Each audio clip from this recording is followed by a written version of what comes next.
lalawigan ng Quezon sa nagdeklara ng state of calamity na may kaugnayan sa pananalasa ng coconut scale insect sa iba't ibang bayan sa lalawigan.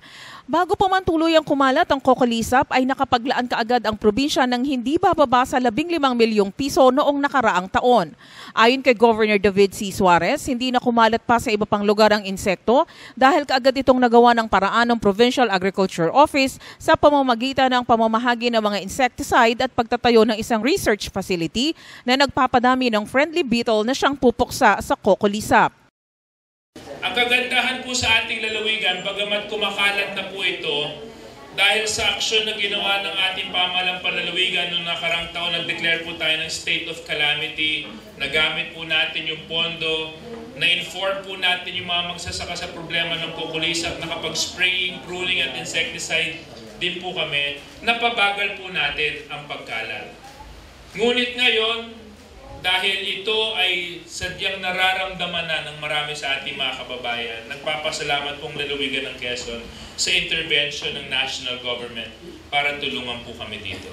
Alam naman natin, nito lamang nakaraang linggo ay kasabay ang Barangay Potol sa lungsod ng Tayabas sa paglulunsad ng malawakang kampanya ng nasyonal na pamahalaan laban sa kokolisap na personal na pinuntahan ni Presidential Advisor for Food Security and Agricultural Modernization Secretary Francis Kiko Pangilinan, kasama ang mga kinatawan ng Philippine Coconut Authority at ilang scientist mula sa University of the Philippines, Los Baños, Laguna. Nagulat si Suarez dahil mas naging mabilis ang pagkilos ng tanggapan ni Secretary Pangilinan dahil sa loob lamang ng 2 linggo pagkatapos ng pakikipagpulong ng mga ito sa mga coconut stakeholders at mga lokal na opisyal ng lalawigan ay kaagad na naisagawa ang pagpuputol at pagsusunog ng mga dahon at ang paglalagay ng abono, chemical at trunk injection sa mga puno ng niyog na apektado ng kokolisap. mga kasama, alam nyo, medyo nagugulat po ako sa bilis ng aksyon ng ating mahal na kalihim.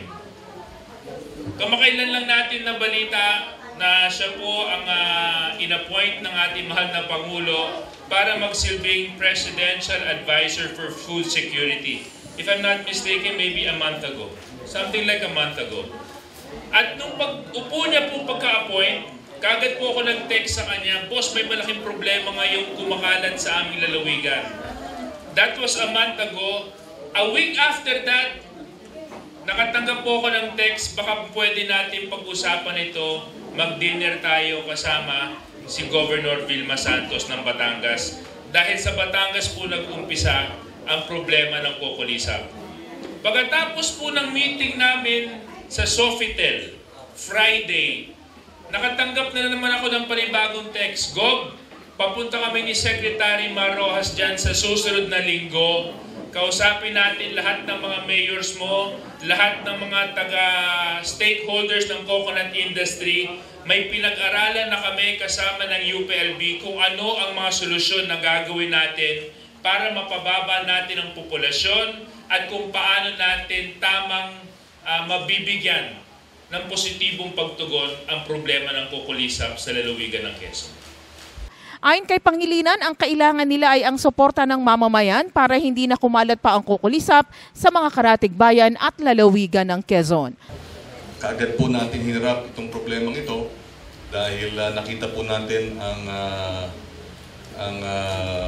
sabihin na po natin matinding pinsala dito po sa Calbarzon at maaaring maging mas matindi pang pinsala kung di po natin tutugunan agad.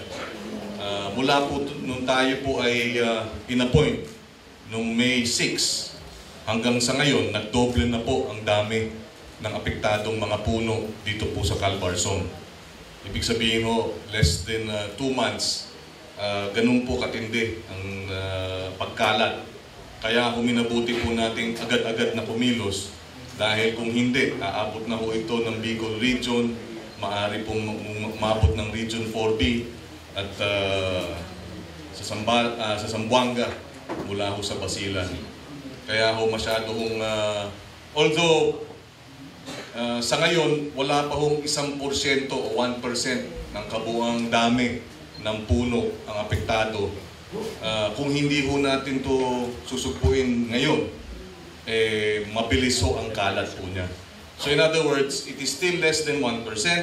kaya pa ho nating habulin at ma-manage ng mas maayos at sugpuin, ma-manage po itong pagkalat ng peste. At ngayon, ang kinakailangan po nating panahon na kumilos. Para sa Kapitolyo, para sa tao, Maria Janet Heneblaso Buelo.